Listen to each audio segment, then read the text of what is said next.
Hello and welcome to this, the Big Finish review. I keep wanting to call it a podcast, but it's not a podcast, it's a live stream. So once again, Big Finish have chucked out a lot of content in the last 2 weeks. I'm pretty much up to date with my reviews. The ones that were released last week that I didn't get to talk about were the 2 stories in the Third Doctor Adventures Volume 6, so I'll be talking about that in a moment. And then this week, yesterday in fact, they released Torchwood Iceberg. That leaves them one Doctor Who short trip to release this month, which I will cover off when it's released. I'm not quite sure when it'll be, but it'll be next week at some time. And then beyond that, there's also Nick Briggs', I can't remember, it's called The Human Frontier, which is a unique drama that's been created especially for Big Finish, so it's not a spin-off of any existing franchise. I'd like to do that, but financially I'm probably going to struggle to justify buying it, so I might, when it comes out, look at my finances for the month and decide I can afford it. But it's called The Human Frontier. I suspect it will be very good. So the first story I'm going to talk about today is the Third Doctor Adventures Volume 6. First thing I want to do is give you a quick bit of information about this range, the Third Doctor Adventures. Unfortunately, because we are talking, a long time ago that this was made now, there are not many surviving regular cast members left. In fact, in terms of the Doctor's actual travelling companions, it's only Katie Manning who played Jo Grant and obviously plays Jo Grant in these releases. Thankfully, 2 out of the 3 unit stalwarts are still with us, and both have appeared in this range at least once, although we've not seen Richard Franklin as Captain Mike Yates since Volume 1. Today, I'll be talking about last week's release, Volume 6. To get around the sad fact that the majority of the cast are no longer with us, they've been using people who sound like the original cast members, which I've got to say, as an audience member, I completely resisted when they first announced that they were doing it. However, they cast Tim Treloar to play the Third Doctor, and I was convinced pretty much straight away. He does a really good job as the Third Doctor. I wouldn't call what he does an impersonation. His voice is similar enough to Jon Pertwee's anyway, and what he's learnt to do over the last 6 series is refine his mannerisms. So you really do quite quickly forget that you're not listening to Jon Pertwee. Katie Manning, obviously plays Jo Grant, is massively complimentary about his performance and loves working with him. And from what I can see, with good reason. In the box set they released last year, Series 5, they introduced John Coleshaw as the Brigadier. Now, people who are watching this in the UK know that John Coleshaw is famous for doing impersonations. Tom Baker is one he's very famous for doing. He's well known for both the radio and television versions of the comedy series Dead Ringers. And his performance is an impersonation of Nicholas Courtney. However, he does it so well, it's really not a barrier in any way. These box sets completely capture the essence of those sort of middle 3 years of the unit era. Another important element being the music, which for the last 2 box sets has been done by Nick Briggs. And they really do capture the feel, sort of the Dudley Simpson style music that was the mainstay of the show's scores during those 3 years. So there are 2 stories in this box set, Poison of the Daleks and Operation Hellfire. What I'm going to do firstly is play you a trailer for the story, and then I shall give you my thoughts. From Big Finish Productions. Do you really think it's not safe? My dear Jo, if the place does go up, it's liable to be with an explosion so large we couldn't outrun it now if we tried. Doctor Who, The Third Doctor Adventures, Volume 6. Oh, great. Activate! We will bring this country to its knees. My willing servants, heed my words, and I shall tell you what you must do. I shall tell you how to win this war. I very much like your cape. You cut a dash, sir. You have quite a silhouette. Mr. Churchill, it's an honour. And you, madam, must be Jo Grant. We are going to take the fight to the enemy and make them regret the day they ever came here. The Daleks will rule the day, mark my words. Your companion will be submitted to robotization. No! I assumed you'd want to see one of our core security measures in practice. Well, it does sound very effective. See? Your sergeant has an open mind on progress. Yes, I'm sure you're a shining example to us all, Benton. Yes, sir. Sorry, sir. I know one thing. What? The universe would be a much worse place without him. So I'm not just doing it for me or the Doctor. I'm doing it for everyone he's ever helped and everyone he's going to help in the future. Now, here's what I want you all to do. First, we need to find a Dalek. These words are meaningless. Your commander won't want me killed. Scanley. This is the Dalek Supreme. Prepare for the invasion of Earth. You will obey! He hung up on me. We'll have less of that extermination from you lot, thank you. Carry on, Sergeant. Dismissed! Big Finish. We love stories. So, what you actually heard there was a trailer that featured footage from both stories. So they don't have a trailer that's specifically for each story. So you've got there clips from Plague of the Daleks and Operation Hellfire. So first we'll talk about Plague of the Daleks. It features the Brigadier and John Levine as Sergeant Benton, plus obviously Katie Manning and Tim Treloar as the Doctor. There is an opening scene in Bessie very early on in the story as the Doctor drives what appears to be just him and Joe up to Dungeness, and they're singing away, being a bit silly, and the Doctor's talking implausibly about the fact that the Pirates of Penzance was actually a big hit on the planet Peladon with revised lyrics, and this goes on, and then about a minute or two into the scene, the Brigadier and Benton cut in and you realise they are also in the car. It is a truly comic moment because you can absolutely feel the irritation coming off the Brigadier in waves. They're driving up to Dungeness to investigate an air purifying system that the Doctor doesn't believe can do the things that its manufacturers state that it does. The two people in charge when they get there are scientists called Brock and indeed the Shadow Environment Minister, Jane Davis Hunt, are rather cagey about showing the Doctor the whole of the facility, which further underlines his belief that it cannot possibly deliver what they say it can. Whilst Benton and the Brigadier are doing some security checks, they come across a man whose lungs have been so badly damaged he can only exist in an atmosphere full of the kinds of pollutants that Brock and Davis Hunt are allegedly pumping out of our atmosphere. The man dies quite quickly. There's nothing they can do for him as he finds our atmosphere poisonous. The Doctor is still not allowed into the filtration tower, so of course he breaks in to have a look at what's going on anyway. Brock and Davis Hunt find him there, as do the Brigadier and Benton, who are rather annoyed that the Doctor has gone behind his back, or the Brigadier's annoyed the Doctor's gone behind his back and broken into this key part of the facility. There are some controls inside the tower which would normally have all the poisons extracted from the atmosphere in it, and Jo asks why they'd be in the tower if this is where the poisons are filtered out. And then she presses some buttons and suddenly all 6 of the people are transmatted to another world where they're immediately confronted by the Daleks, but not to the surprise of Davis Hunt, who appears to have been working with them all along. That was episode 1 basically. I've spoiled the entire of episode 1 for you. And I really enjoyed it up until that point, and then it kind of falls apart a little bit. The Doctor, Joe, the Brigadier and Benton escape, and are found by some rebels just before they die in the horrible atmosphere. Because, yes, the planet they're on has got a poisonous atmosphere. And then, weirdly, the story jumps a number of days, possibly even a week or 2 ahead.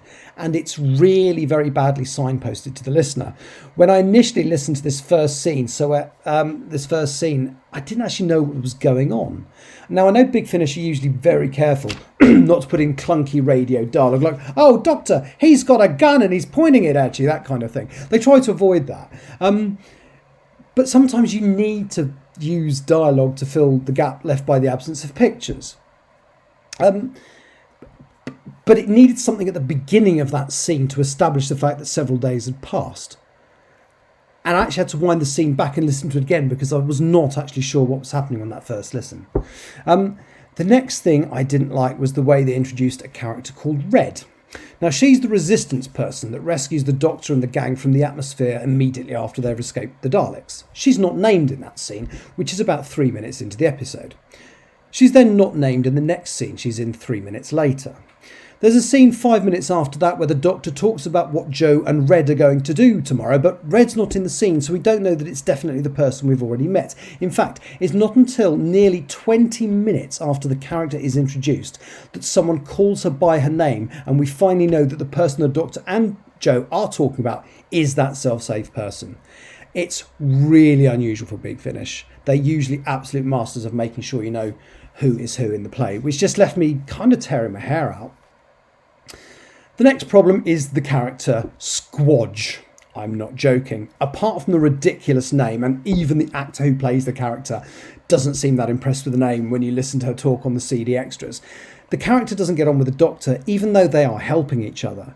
She does deliver one line that I really liked, which is some comment about Time Lords being able to regenerate if they cock up an experiment, whereas she can't afford to do that, so she's going to check the Doctor's wiring, thank you very much, because she can't have a new body if the thing explodes. This animosity, unfortunately, is never resolved. In the third episode, it looks like they're starting to accept each other, but by the end of episode 4, Squodge and the Doctor still don't get on, and you just end up not liking her. Next, you've got an implausible storyline. Yes, I know this is Doctor Who, but some implausible storylines are more plausible than other implausible storylines, and this is one of the more implausible ones. The Daleks are apparently siphoning off pollutants from Earth atmosphere so they can enhance them, make them more deadly, and at one point reintroduce them back to Earth before they follow up with an invasion. But on the planet Earth, there is only one purification tower, the one we've already seen in Dungeness. So even if they pump all this stuff back out into the Earth atmosphere through that tower, it would take forever to make its way around the Earth enough to do any real damage. So why don't they just invade?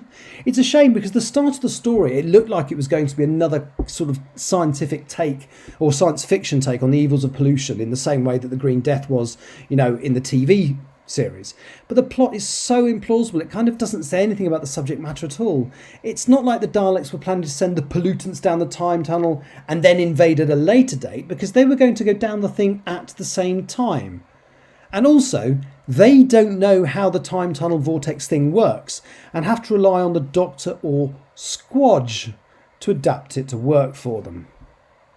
Then there's the role of the Brigadier and Benton in this story. They're training an army of rebels that never speak.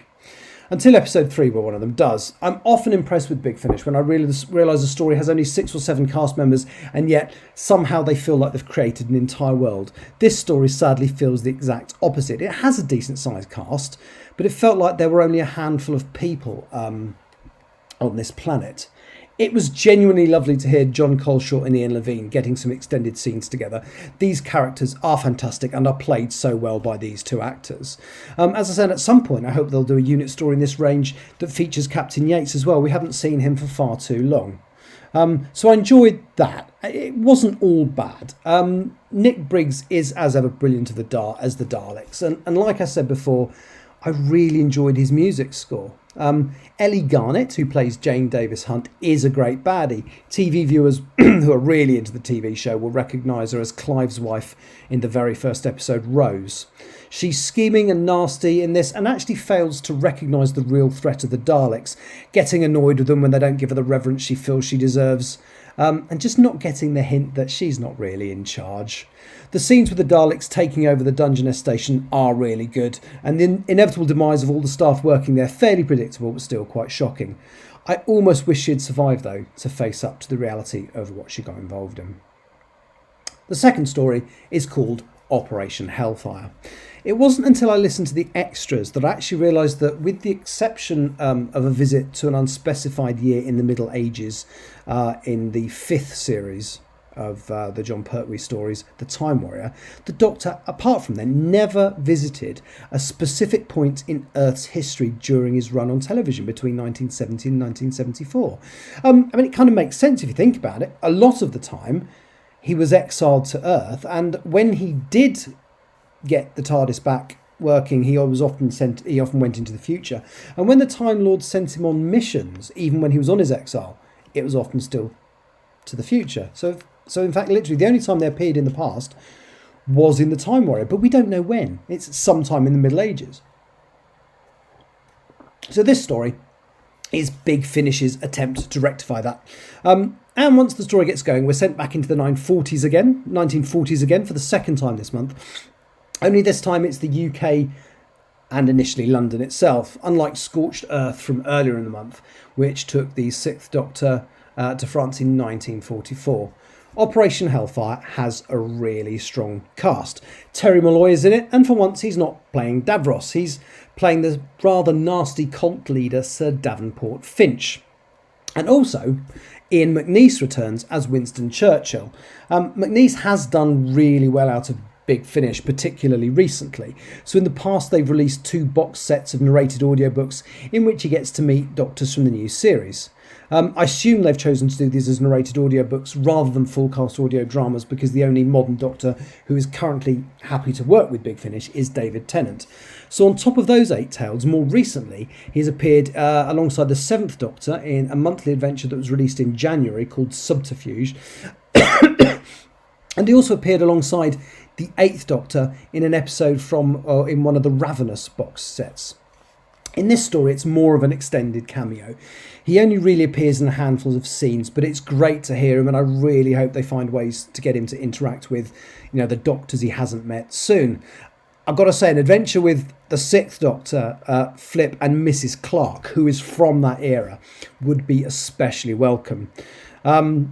As well as Tim Trelaw and Katie Manning, obviously, the main cast is rounded off with Jeannie Spark as Daisy Chapel, Beth Goddard playing a Time Lady, and Mark Elstob as Wing Commander Douglas Quilter.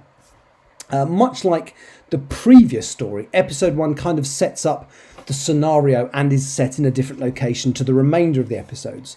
Joe's going through some mail that the Doctor has ignored and discovers an invitation to a book reading by the author Douglas Quilter, which just happens to be in the Gentleman's Club that the Doctor is a member of. Although Quilter's book is not something he's ever bothered to read, he's intrigued because he discovers it's the author himself that has invited him to the reading. He goes along, is vaguely unimpressed with the story, but whilst he's in the club, he senses the presence of a Time Lord at the event. He goes in search and finds the Time Lord, who gives him a mission, much like the character in the bowler hat did in the first episode of Terror of the Autons. So it turns out a Time Lord weapon, the Amulet of the Wastelands, has been lost, last seen in 1943. So the Doctor agrees to go back and find out what is happening. So he immediately goes back in time in the TARDIS with Joe to the same spot. And this is where I'm not entirely sure whether this story was set in the period of his exile or not. But according to producer David Richardson, the majority of the stories in this range, maybe all, I can't quite remember exactly what he said, have been set sort of around season 10. So it was Joe Grant's last year. It was after the Time Lords returned the Doctor's ability to use the TARDIS after the events in the Three Doctors. Although David Richardson has also hinted that in the next volume, Volume 7, which is going to be released next year, it will be set in a different season. You better still employ Katie Manning, though. She's the reason we'll listen to this, David.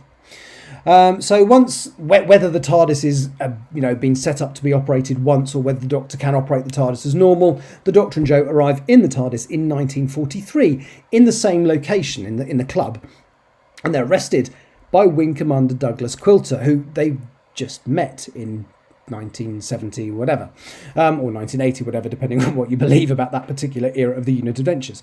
The Doctor suggests that he calls the Prime Minister to vouch for him, and to his surprise, the Prime Minister does not to Quilter's surprise, the Prime Minister not only does vouch for the Doctor, but asks Quilter to bring him into London. Whilst there, the Doctor and Joe are briefed on Operation Hellfire, which is run by the London Controlling Section, which is a real thing apparently, whose job in reality was to deliberately spread disinformation about the war in the hope that the Nazis would believe some of it. Back to the story, there is a character called Herr Ernst Littmann, who is an occultist in Germany, who is said to have sold his soul for power and knowledge, and who allegedly has the ear of the Führer. British intelligence have persuaded him to defect, and apparently he arrived in Dover less than a week ago but then escaped. It's believed he's likely to be heading to the home of Sir Davenport Finch, as Finch owns an amulet which is said to be useful for ceremonies of the dark arts. It's an amulet. which of course the Doctor and Joe realise must be the amulet they're looking for the Time Lords. Finch is under house arrest for being a Nazi sympathiser. The Doctor decides to go to Finch's manor house, steal the amulet, and then lie in wait for Herr Littmann. That's kind of what happens roughly in the first 2 episodes, and after that the story's a bit of a runaround. Without giving any more spoilers, because obviously I've given some, there is a traitor in the midst of everything, so things do not go according to plan. The Doctor ends up as a prisoner in the manor house and discovers there's another plot in the works, and nothing is quite what it seems. The actors seem like they're having a huge amount of fun in this. Terry Malloy, as always, is an absolute joy as a total fascist. I'm not saying he's typecast in Davros-like roles. I'm not saying he's typecast in Davros-like roles, but you do wonder. Actually, Finch is a much weaker and more gullible man than Davros ever was, so there isn't any real comparison between the two characters, apart from the headline fascist. Malloy does get to perform a particularly creepy scene where a cleaner in the house sees something that she shouldn't, and so he kills her. It is nasty, and it is quite scary. Tim Treloar and Katie Manning are on top form in this, and the rest of the guest cast are great too. And there's also an amusing aside in all of this. Ian McNeice did not actually attend the recording for this story. As his part was mainly a cameo, they recorded his scenes with somebody else reading in the lines for the other characters when he was in recording the Sylvester McCoy story Subterfuge, which, as I said, was released in January. The amusing thing is that the director of that play, a guy called Samuel Clemens, read the lines in, not knowing he was then going to be cast as an actor in Operation Hellfire to then record the other side of those lines. So when he was edited together, he was acting alongside Ian McNeice, even though he already had. So that's kind of cool. Samuel Clemens is the son of Avengers creator or one of the sons of Avengers creator Brian Clemens, and has also worked on the Big Finish version of that show as well. This story really represents the era it came from much better, I feel, than Poison the Daleks, which is strange considering the first story had the cast that should have just thrown you back into the era. None of the episodes of Operation Hellfire are dull, and Katie Manning gets to have fun when later on Joe pretends to be an occultist to help rescue the Doctor. It's interesting to listen to the cast talk because they're also very complimentary of Nick Briggs, who directs the stories in these range. Katie Manning even suggests in the CD extras that he kind of fulfills the role of the late Barry Letts, who was her producer on the TV series, in terms of being the father figure on this team, which is high praise indeed. So Doctor Who, The Third Doctor Adventures, is available from bigfinish.com as a download or as a 4 CD set. Right, next I'm going to talk about Torchwood Iceberg, but before I do that I'm going to give you a little bit of background on the various ranges of Torchwood that Big Finish have produced. They've rather gone to town on Torchwood in recent years. Their very first release was in December 2015, with the first release of what has become the Torchwood monthly range, which was titled Torchwood The Conspiracy. Since then, they've gone on to produce 2 full seasons of Torchwood containing the majority of the original cast plus some new characters. Running for 4 seasons on television, these episodes form seasons 5 and 6, and they even had help from series creator Russell T Davies, who created the new characters for the new episodes.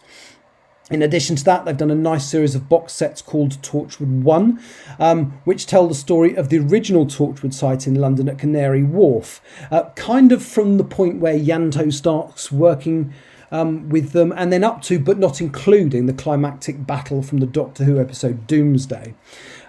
They've also done a handful of full cast dramas starring the original lineup, and as I said, they've successfully introduced some new characters into various ranges. One of my favourites is a guy called Norton Folgate, who was a Torchwood operative from the 1950s, who initially appeared in a couple of the monthly range episodes paired up with PC Andy, but the character worked so well that he ended up in a handful of episodes of season 6.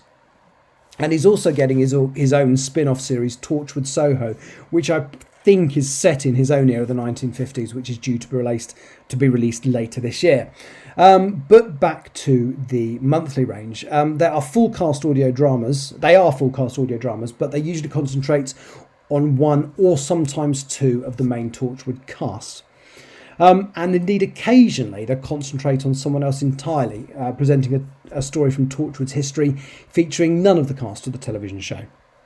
This month's monthly adventure, Iceberg, stars Bern Gorman as Dr. Owen Harper. They have done a handful of rather good, if bleak, stories with this character in the monthly range on the last few years. And interestingly, they usually seem to be set in that short period after he died in season 2, but before he was actually killed, if you get my meaning. Anyway, here is the trailer.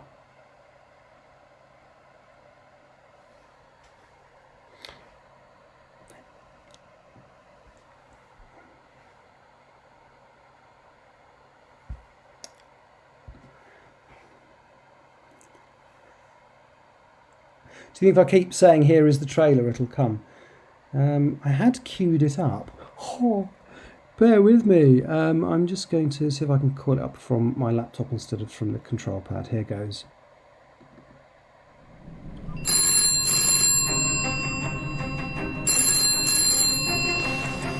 Yeah, hello?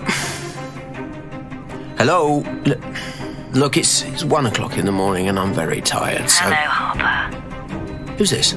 From Big Finish Productions. Torchwood, Iceberg. They're all in comas, Owen. Do you know how many coma patients there are in the UK at any given time? About 400 total. And you've got 40 of them in this hospital. So, who is she? Her name's Lucy Shepherd. Came in this morning. Drowsiness keeps passing out. She started getting worse, and I just can't figure out why.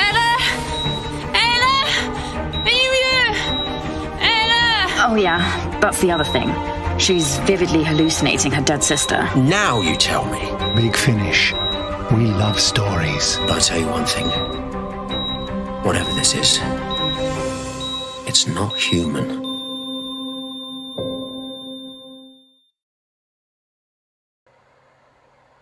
Sorry about that. I have a control panel here, and basically all I should have had to do was press that button to cue the trailer, and it wouldn't. So sorry about that. That was a little bit embarrassing, but never mind.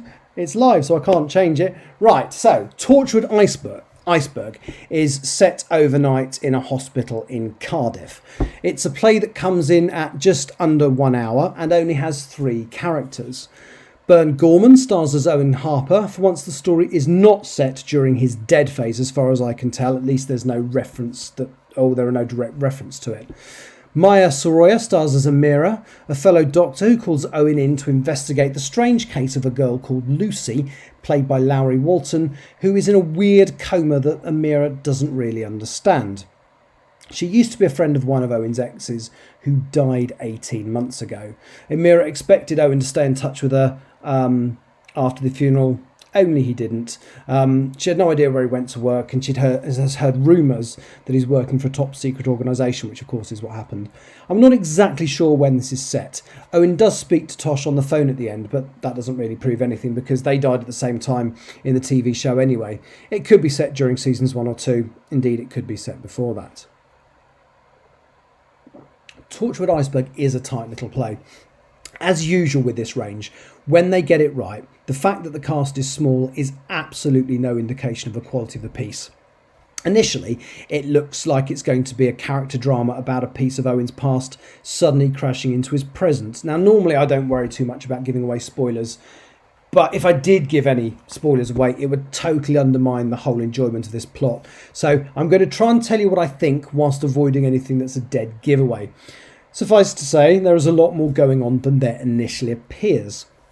Whilst examining Lucy, Owen does remark on the fact that the hospital ward is remarkably quiet for a part of the hospital that has over 40 patients in it. Nobody screaming, nobody wanting to get up and go to the loo.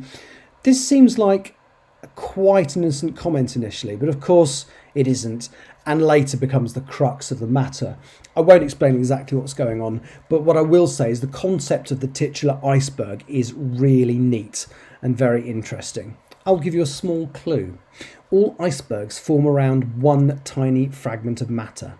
There has to be something there, even if it's like a bit of dust for the ice crystals to form around.